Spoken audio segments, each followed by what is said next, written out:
Crash Bandicoot 4, It's About Time, is a direct follow-up to the original Naughty Dog developed trilogy that was released on the original PlayStation, but with decades having gone by since their release.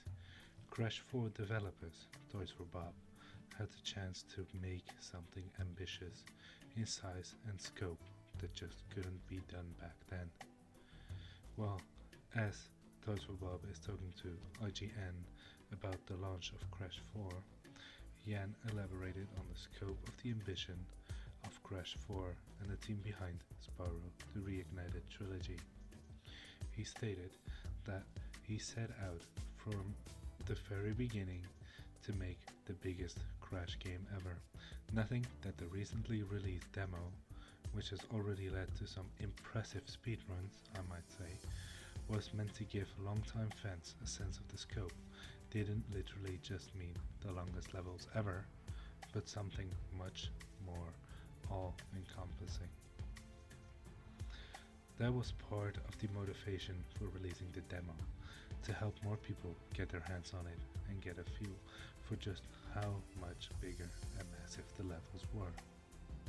When you think about how we compare the previous games, it is not just the length of the levels, but also just how densely packed the activities are. Some levels, like Snow Way Out, ask you to explore open areas in limited ways, and it's not entirely linear in the same way that you could compare it to the original trilogy.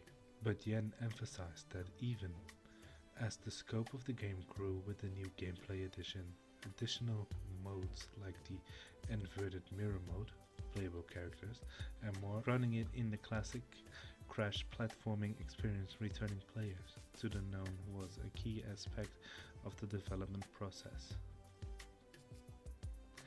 According to Toys for Bob's, they developed a tool set of new abilities and knew that the masks and their powers were going to be a part of what we wanted to do, layer on top of the core of Crash classic gameplay. And the balance of it is something we were really sensitive about all the way through.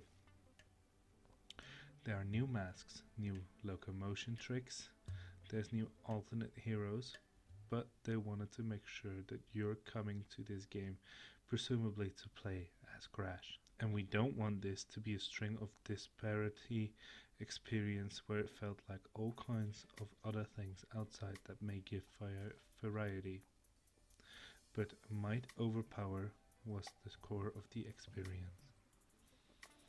So, when looking at the original trilogy, many of us looked at Crash 2 as a really great example of hitting the right balance. Nothing that the team doesn't see Crash 4 as something that directly compares solely to Crash Bandicoot 2 Cortex Strikes Back, but merely that striking a balance was a key to a great Crash experience. Now, with that said, we are all able to play this game on October 2nd on PS4 and Xbox One, so be sure to check out all the live streams and everything going on around that day.